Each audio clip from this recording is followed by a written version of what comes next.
Welcome back to Lemonade and Bits with Sheil. I'm Sheil, and this is the channel where we talk a little bit about life, a little bit about love, a little bit about relationships, sometimes a little bit about my opinion, but most of all, offer a little bit of encouragement. Thank you for joining me today to sip a glass of lemonade and talk about our topic for today, which is tips on single parenting. Now, statistically, um, about 80% of single parents are women, and the remaining 20% men. Shout out to our men that are doing it. But no matter who it is, whether it's a woman or a man, single parenting is hard. And that's what we talk about here. We talk here about, some things that are really hard to get through. And single parenting is one of those things. Now, most of the time when people hear about singles, hear single parents, they think about unemployed, young, the people receiving assistance, and most of the time women that are doing that. But in reality, 50% of single parents are hardworking people. They are employed full time, and they're just people working hard to take care of their households and their children. And a lot of time, they're doing that without the help of the absent parent. So I understand that very well because I'm a single parent. I raised 4 children by myself. Yes, I was married, but when that marriage dissolved, it was me and my children, and I bore the responsibility of taking care of our household and taking care of their needs. So when I say it is super hard, it is super hard.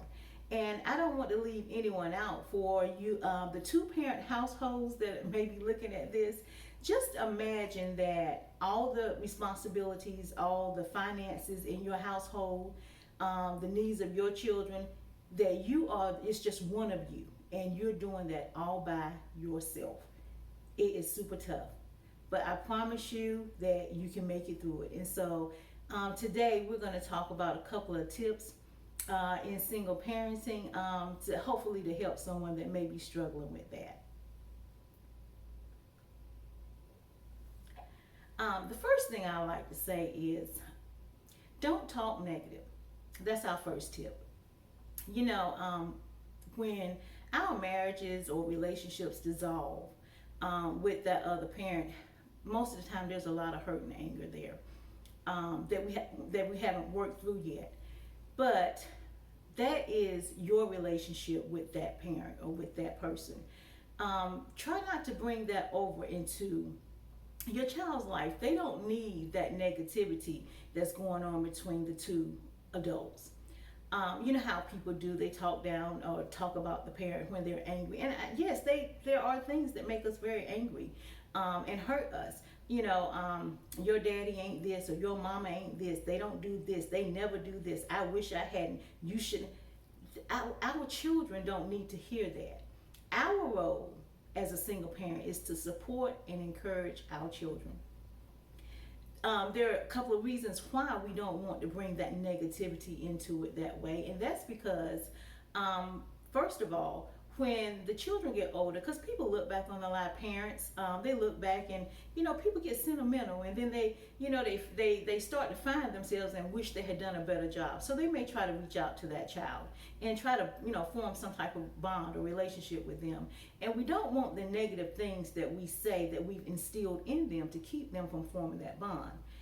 The second thing is that children will know as they get older. They understand.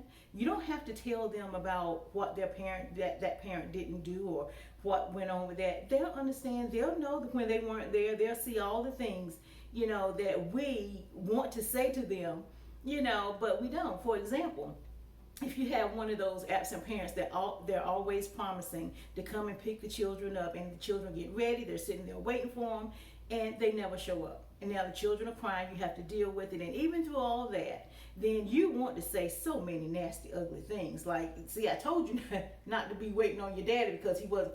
We want to say that. But we don't say that. The only thing we said was, baby, maybe something happened and he couldn't come. You encourage that child. You don't put that other parent down in front of that child, because that's still their parent. They still have to respect and love them. I mean, so we want to do the best that we can. So our job as single parents is to support and encourage that child through this whole situation, because it's hard for everybody, including them. The second tip that I have is know your limitations. When you're in the household and we're the parent of that household and it's just us, you have to know that your finances are not going to look like most of the time a two-parent household. Now your children, on the other hand, they really don't understand the logistics of everything. They just know that Johnny got that $220 pair of Jordans, and he wants to know why he can't, and he's pressuring you for those Jordans, or whatever the case may be, whatever, video games or game systems or whatever. And so we will go out of our way and create debt sometimes, trying to fulfill the needs, the wants of our children. And I know we want to give them the best things that we can, but at some point, you're just gonna have to know your limitations, and you tell them, explain it to them. They'll understand eventually. Just tell them. Johnny's parents, he has two parents in the household. Both of them are working, so they can afford to get him things like the $220 Jordans. I don't work, it's only one person in this household paying the bills, and that's me. So I can't afford what they can, what they have. So, explain it to them. Yes, children are smart enough, they'll understand. Now they're selfish, but they'll understand, and eventually they will, understand that, it's just different. The household composition is different, therefore the finances are different, the needs and wants are different, so they'll understand that. And the third tip is one day at a time. I promise you that it can be very overwhelming. I raised 4 children by myself, ranging from the age of 32 to 17. So it can be very overwhelming when you're trying to work, and then sometimes parents are trying to go to school. Then you have children in school. They have their activities, their clubs, and sports, and Cub Scouts, and band, and all this. And when you have more than one child, and everyone is involved in something, and it's just you, then yes, that can be very overwhelming.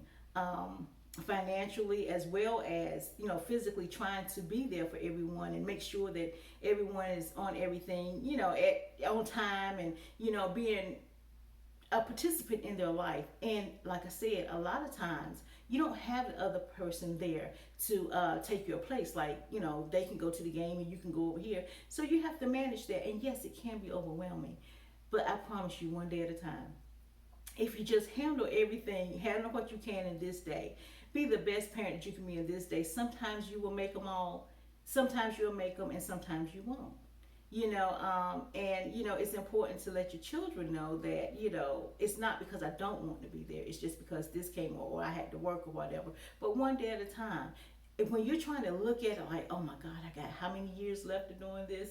Or I got 4 years left before this one graduates. So that's going to overwhelm you, and it's frustrating, it's discouraging, and sometimes it can be depressing, and sometimes you just don't know what in the world you're going to do. But when you do it one day at a time, trust me, I have 3 that have graduated already. One's a cosmetologist, the other one's a registered nurse, the other one is working, taking care of himself, and my baby is a senior. So I promise you, I've been there when I had to look down the road and say, oh my God, how in the world am I going to make it? Like this, when it's just me trying to make it on a little bit of money with no help from anyone else. But looking down the road now, nobody but God. I am so impressed with the Lord on what He did, not me, but just how God took care of us. And I promise you that they had, some of the things they wanted. They had the things that they need. They had a roof over their head. They had decent clothes and shoes on. That I really did the best that I could, and they weren't really lacking for a whole lot of things. So we didn't always eat steak. We didn't eat filet mignon, but we didn't go to bed hungry. and God kept us. And so one day at a time. That's all you can do is just take it one day at a time. And you know, when you look back, it won't be so bad. And the other thing, the encouraging thing, is to make sure that you spend time now with your kids. Yes, you are a single parent, and yes, you're working, and you're trying, you know, you're trying to make sure everything is taken care of, your needs, their needs, household needs. But please spend time with them now, because you don't want to work it all the way, trying to provide all these other things and they don't have you. So that's my tip. You know, don't talk negative. Know your limitations, and one day at a time. And I promise you, it'll be worth it. You get to the end of the road and you were like, wow, I made it. With the help of the Lord, I made it. And you guys, you know, yes, it is a struggle, but it's worth it. When you put everything into it and they come out and, you know, they're okay, you know, and you done the best you could, God is pleased, and we're pleased when we look back at it. So thank you so much for joining me today on Lemonade and Bits with Sheil. Please don't forget to hit the like button. You guys, please comment. Also subscribe and share. If anything is said that may help someone else or encourage someone else, please share it with someone. And also, if you hit the notification bell, you'll be alerted to new videos every Wednesday. I do upload on Tuesday nights, however, so if you get it early, it's because I upload on Tuesday night, so it's available on Wednesday. So thank you. Love you guys. See you next time. Bye.